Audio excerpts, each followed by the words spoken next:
Izin Bu Repi, suaranya nggak kedengaran. Oh iya, maaf Bu Rosa. Oke, selamat sore Bu Rosa. Selamat sore Bu Repi. Bagaimana kabarnya Ibu hari ini? Kabar saya baik Bu Repi. Ya, baguslah kalau begitu. Kemarin Ibu Rosa ada yang mau dibicarakan ya? Yang mau didiskusikan dengan saya Ibu Rosa ya? Iya Bu, ini terkait saya ada sedikit masalah Bu, bingung saya. Jadi saya ingin berbagi cerita dengan Bu Repi, siapa tahu Ibu bisa membantu saya. Ya, boleh cerita Ibu Rosa? Saya siap untuk mendengarkannya. Gini Bu Repi, saya ada masuk di satu kelas nih, kelas 9. Ketika saya mengajar, saya ada melihat dua siswa yang ada berkelakuan agak menyimpang, agak aneh gitu. Jadi saya agak bingung, siapa tahu Ibu bisa membantu saya.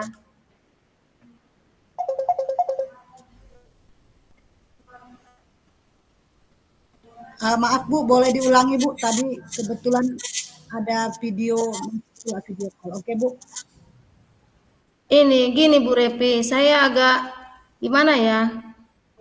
Ketika saya masuk ke dalam kelas, ini kelas 9 nih, ada dua siswa yang agak bertingkah aneh gitu. Jadi saya eh, agak bingung gimana misalnya siapa tahu Ibu Repi bisa membantu gitu Bu.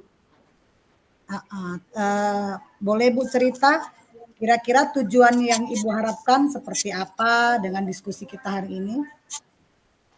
Eh, saya pengen Ibu juga bisa membantu gimana caranya menemukan cara supaya anak itu tidak berkelakuan agak aneh menyimpang dari yang lain. Ini misalnya gini Bu, yang ketika saya masuk ke dalam kelas itu ada dua siswa yang selalu membuat kerusuhan di dalam kelas. Misalnya gini nih, waktu saya menerangkan eh, dia mau angkat kaki ke atas kursi nih.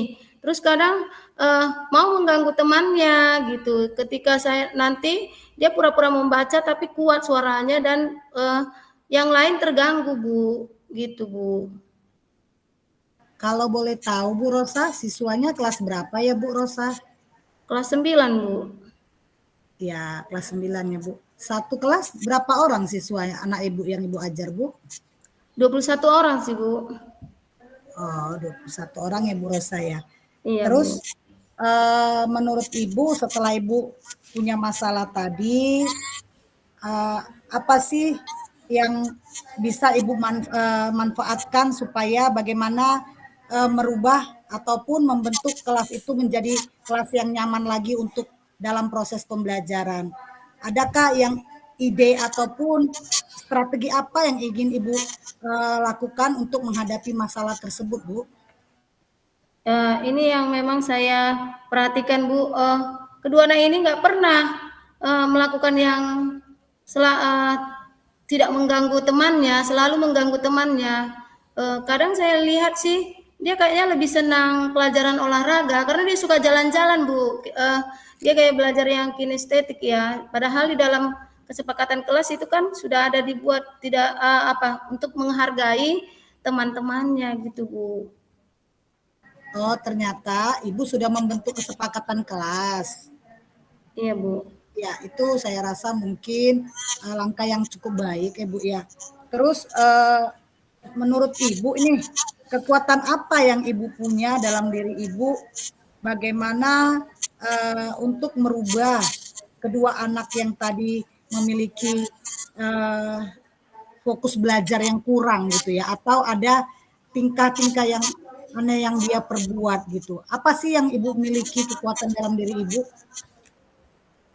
Dari saya sih, saya akan merancang pembelajaran yang bisa membuat anak ini boleh menyenangkan dan memfasilitasi supaya anak-anak itu boleh serius belajar gitu Bu. Misalnya Kalau boleh, pemilihan model pembelajaran yang lebih baik lagi. ya benar Bu. Kalau boleh tahu, Ibu bilang tadi ada kata memfasilitasi. Bentuk seperti apa sih yang Ibu eh, fasilitasi buat anak yang memiliki keunikan seperti ini, Bu? Gini Bu, rencana saya sih nanti ketika nanti belajar IPA, kalau misalnya tadi kan dia suka jalan-jalan tuh dengan olahraga nih, nanti saya akan membuat kelompok belajar untuk praktek IPA. Nah, saya nanti memberikan mereka kebebasan ya dengan catatan itu berkaitan dengan materi pelajaran supaya dapat membantu mereka untuk buat praktek, yaitu mungkin membuat video gitu Bu pembelajaran. Oh, jadi Ibu ingin memfasilitasi dengan merubah metode pembelajaran yang menarik bagi dia. Saya Iya, rasa itu bagus sekali, Bu ya. Ibu sudah memiliki suatu ide yang mana dapat membantu anak tersebut dapat lebih baik gitu. Terus kalau saya boleh tahu, Bu Rosa, kekuatan yang sudah Ibu miliki itu sudah untuk mencapai tujuannya. Tolong bisa nggak Ibu ceritakan selain tadi memfasilitasinya gitu, Bu. Selain itu gitu, ada nggak kekuatan lain yang Ibu miliki? Jadi rencana saya kan Bu, saya akan memanggil mereka berdua, menanyakan kenapa seperti itu, mereka berkelakuan selalu mengganggu temannya, dan menegaskan kembali untuk kesepakatan kelas yang sudah kesepakati bersama. Nah, jika ini perlu, kita panggil aja guru BK dan wali kelas supaya memberikan pandangan kepada siswa itu bahwa kesepakatan kelas yang sudah ditandatangani bersama itu ya dikerjakan dengan baik. Baru yang sebelumnya tadi rencana yang terakhir itulah menyusun rencana model pembelajaran yang mungkin dari literasi IPA gitu Bu. Jadi itu di situ nanti saya membuat supaya kelas itu boleh menyenangkan. Saya rasa ide yang Ibu lakukan sudah cukup baik ya, bagus sekali Bu. Sama seperti di sekolah saya ya Bu ya. Anak-anak itu suka belajar IPA karena ada praktek Bu. Ya, selain dari situ ada nggak solusi lain yang Ibu ciptakan atau Ibu siapkan untuk apabila anak ini masih juga belum ada perubahannya? Boleh cerita Bu Rosa? Jika memungkinkan Bu, kalau seperti itu anak itu, ya kita panggil saja orang tuanya, gimana dengan latar belakangnya. Nah, kita nanti bisa kolaborasi dengan orang tua Bu, selain guru BK dan wali kelas Bu. Supaya nantinya mereka juga bisa menjalankan kesepakatan kelas dengan baik Bu, supaya tidak terganggu dengan orang lain lagi, siswa dengan yang lain. Oh, berarti Ibu Rosa ingin memfasilitasi dengan model pembelajaran yang menarik. Jika juga belum, berarti Bu Rosa ingin mengadakan pendekatan kepada orang tuanya. Begitu ya Bu Rosa? Iya Bu. Berarti ada kolaborasi. Selain Ibu mendatangkan guru BK juga, menghadirkan guru BK ya Bu ya? Iya Bu. Kalau boleh tahu, selain guru BK, ada nggak Ibu kolaborasi lagi dengan guru yang lain gitu? Atau apakah dengan wali kelasnya? Iya Bu, ada juga dengan wali kelas dan guru-guru mata pelajaran yang lain menanyakan seperti apa sikap mereka berdua dengan pelajaran yang lainnya Bu. Iya, selain dia malas belajar, suka tidur, itulah keusilan yang dia buat gitu ya Bu ya. Iya Bu. Saya rasa salah satu trik yang Ibu lakukan sudah cukup baik gitu ya Bu Rosa. Uh, ada nggak hambatan yang Ibu jumpai apabila solusi ini Ibu kerjakan, Ibu jalankan begitu? Uh, Hambatan terbesarnya ya sudah kita lakukan yang semuanya yang tadi yang saya jelaskan Bu. Kalau misalnya masih, berarti anak itu sendiri.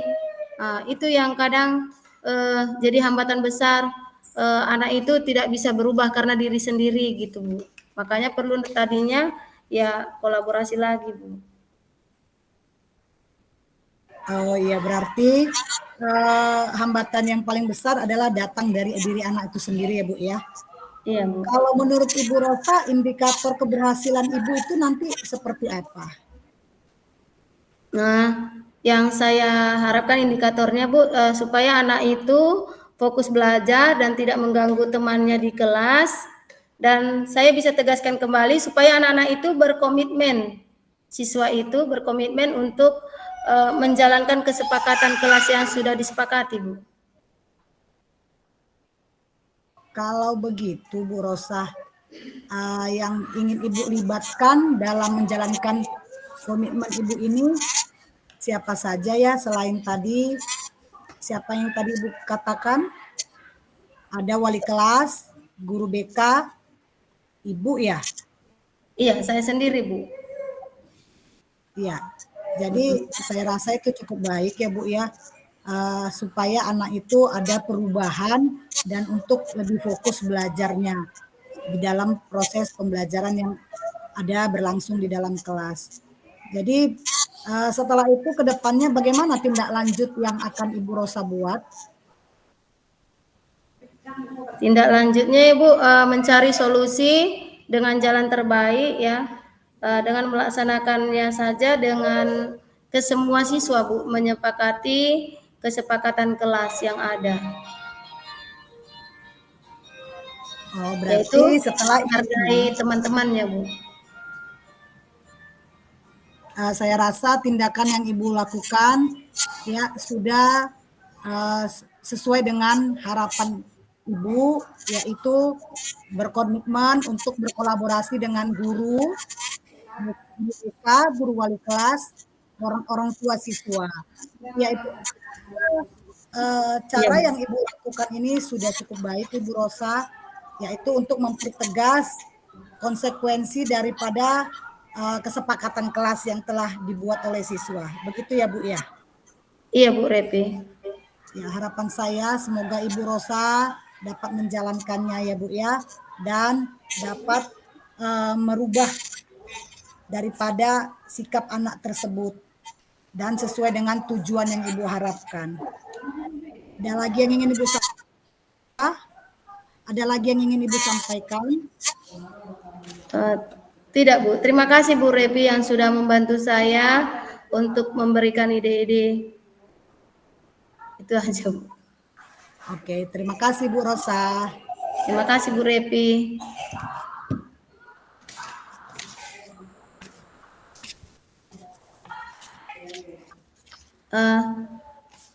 Selamat sore Bu Repi. Selamat sore Bu Rosa. Apa kabarnya Bu Repi? Hari ini saya luar biasa, cukup baik Ibu. Belakangan ini Bu saya lihat Ibu Repi gimana ya, kayak sepertinya ada masalah sedikit ya Bu. Kira-kira boleh nggak berbagi Bu masalah apa yang boleh terjadi? Cerita Bu boleh? Terima kasih ya Bu Rosa. Mungkin Bu Rosa bisa lihat dari tampilan wajah saya. Memang benar Bu, belakangan ini saya sedikit ada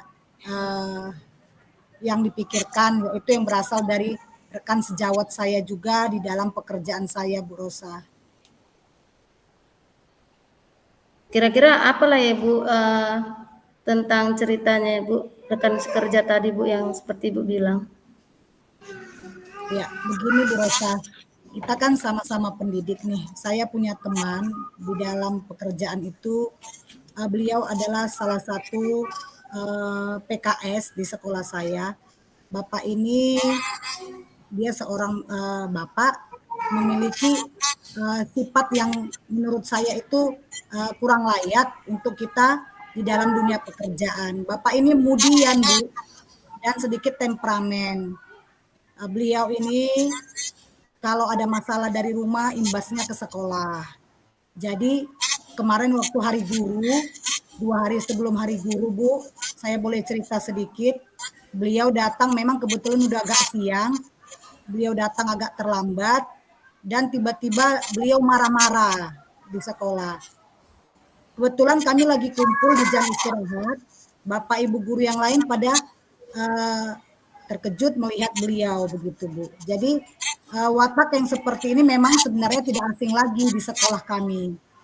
Karena Bapak ini mau tiba-tiba baik-baik sekali, nanti tiba-tiba mau marah tanpa sebab begitu Bu. Terus gimana tanggapan Bapak Ibu guru tentang kejadian tersebut Bu?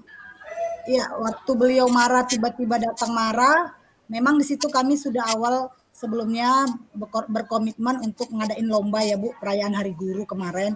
Tetapi karena cuaca hujan, gerimis, jadi kami Mhm. cancel. Dan kebetulan di situ datang ada ya demo masakan, biasalah kalau ke kantor guru ada yang promosiin alat-alat masak. Di situ kami bagus-bagus dari jam istirahat, melihat beliau marah tiba-tiba dengan emosi yang luar biasa. Akhirnya beliau ambil mikrofon lalu secara umum beliau menjerit untuk mengatakan kepada anak murid seluruhnya masuk. Mungkin beliau sudah punya masalah di sebelumnya dan mungkin beliau beranggapan mungkin dengan kami tidak adanya di dalam kelas merasa pembelajaran dari jam pertama itu anak-anak berkeliaran, padahal bapak tersebut yang datangnya terlambat dan tiba di jam istirahat, begitu Bu Rosa. Jadi bapak ibu guru yang lain terkejut dan kami sepakat untuk tanpa basa-basi langsung masuk ke kelas, tetapi kami tidak menghiraukan bapak itu mau marah apapun dibilangnya, kami tidak tanggapi, begitu Bu Rosa. Dari tingkatan level nilai, kita kan sebagai seorang pendidik. Nah, kira-kira menurut Ibu, Bapak itu dapat nilai berapa kira-kira, Bu? Kalau Bu, maksudnya saya, saya tadi untuk nilainya dari sikap Bapak tadi PKS, nilai berapa lah Bu kira yang bisa Ibu berikan kepada Bapak itu? iya Bu Rosa, yang pertama kan beliau itu kan seorang PKS. Pastilah dia harus memberikan contoh kepada kami yang guru biasa yang tidak mendapat jabatan tambahan. Ya, mana kita lagi ini adalah seorang pendidik Bu Rosa. Kalau melihat kontrol emosinya yang seperti itu, Bapak itu bisa mendapatkan level 6 Bu. Harus masih banyak yang harus diperbaiki dari kontrol emosi beliau. Karena apa? Bagi saya kita ini pendidik harus berlapang dada, harus memiliki jiwa sabar yang cukup luas gitu Bu. Dan saya merasa Bapak ini tidak ada komunikasi yang baik. Apakah harusnya dia bertanya dulu ataukah dia harusnya lihat situasi dulu. Jangan tiba-tiba datang dengan emosi dan marah-marah yang berdampak ke murid. Itu yang membuat saya tuh kurang suka begitu Bu. Nah, tadi kan Ibu bilang Bapak itu kalau diambil nilai 6. Nah, kalau seperti itu langkah apa yang bisa Ibu Repi ambil dari masalah yang tadi Ibu ceritakan seperti itu sikap Bapak itu, Bu? Sebenarnya langkah yang kami lakukan, yang saya lakukan itu Bu, saya tidak mau menjawab. Saya tidak mau menambah amarah beliau. Kami pun tidak tahu ketika itu apakah memang dia sudah terbawa emosi atau amarah dari rumah.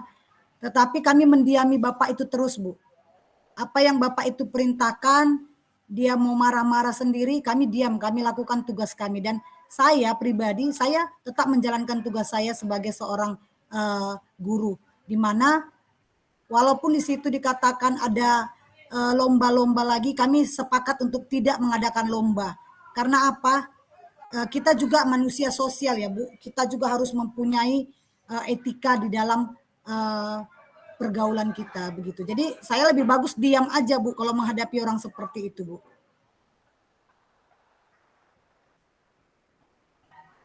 Oh gitu ya Bu, padahal Bapak itu udah lihat kondisi lagi rame ya kan. Jadi Iya, beliau masih emosi juga seperti itu ya Bu.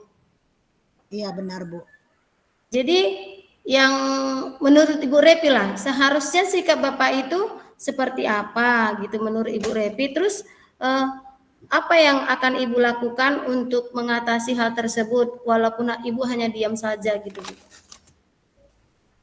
Menurut saya Bu, apabila kita datang sudah tidak tepat waktu, ya walaupun kita PKS atau waka kesiswaan, waka kurikulum, kebetulan Bapak itu waka kurikulum.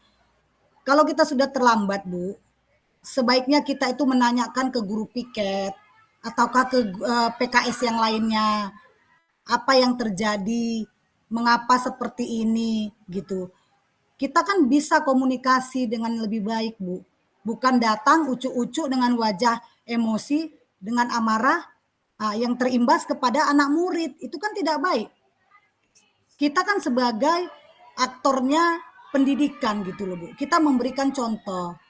Kita menyuruh anak kita untuk tidak emosi sementara kita aja tidak bisa membenahi diri kita. Jadi menurut saya Bu, andai kata saya seperti Bapak itu alangkah lebih baiknya Bapak itu bertanyalah dulu kepada guru piket ataupun bertanyalah kepada wakal yang lainnya di bidang kesiswaan kah atau di bidang sarpras kah begitu Bu. Bukan sesuka hati gitu marah dengan amarahnya gitu Bu. Ya Bu, jadi sikap Ibu terhadap Bapak itu gimana Bu jadinya Bu? Ya sampai kemarin memang Bu, sampai hari guru ya memang saya tidak memang bukan berarti saya dendam enggak, tapi kalau beliau bertanya saya jawab. Setelah tenang semua di hari guru kemarin habis upacara memang beliau tenang dan kembali seperti biasa lagi. Dia tertawa. Lalu saya di situ menegur Bapak itu. Saya bilang, bukan saya mendikte, tapi saya bilang, "Bapak, sebaiknya Bapak tidak usah marah-marah. Kalau Bapak tidak cocok, Bapak bisa tanya sama guru yang lain." Saya bilang. Itu memang saya lakukan, Bu. Karena saya ingatkan beliau, Bapak sudah tua, nanti kalau Bapak marah-marah yang sakit itu Bapak. Itu, Bu. Jadi saya tetap melakukan uh, uh, biasa pendekatan atau komunikasi yang biasa kepada beliau gitu Bu. Kalau menurut saya cara yang sudah Ibu Repi kerjakan itu sudah baik ya Bu. Namun menurut saya juga saran saya supaya Ibu juga boleh menggunakan bahasa karena bahasa yang lebih santai, yang kadang kita menggunakan bahasa dia udah tidak baik lagi dengan kita, udah berpikiran negatif kan Bu. Jadi dengan bahasa santai, apalagi Bapak itu sudah umurnya lebih tua dari kitanya. Jadi kita harus berhati-hati dan tadi seperti Ibu bilang tadi supaya Bapak itu tidak merasa didikte oleh Ibu. Jadi biar ada kerjasama ke depannya supaya lebih enak lagi Bu. Iya Bu Rosa. Terima kasih Bu Rosa sudah mendengarkan sedikit masalah saya dan meringankan serta membantu saya untuk mencari jalan keluarnya. Dan saya rasa memang untuk kedepannya ya saya juga harus bisa mengontrol emosi saya juga supaya tidak terjadi seperti beliau begitu Bu Rosa. Terima kasih Bu Repi. Saya berharap Ibu dapat berkolaborasi dan boleh menjadi contoh yang baik buat guru-guru dalam proses pembelajaran di sekolah baik tadi bersama Wakase dan rekan sejawat dan siswa Bu. Itu saja Bu. Ada lagi yang mau didiskusikan Bu? Saya rasa cukup itu saja Bu Rosa. Terima kasih juga Bu Rosa sudah mendengarkan, sudah membantu saya untuk mencari langkah apa yang akan saya lakukan untuk kedepannya. Terima kasih Bu Rosa, selamat sore. Mohon maaf atas waktu yang sudah saya repotkan ya Bu Rosa. Terima kasih kembali Bu Repi. Semoga diskusi kita hari ini menyenangkan. Terima kasih Bu Repi. Terima kasih Bu Rosa. Selamat sore Bu Rosa. Selamat sore Bu Repi.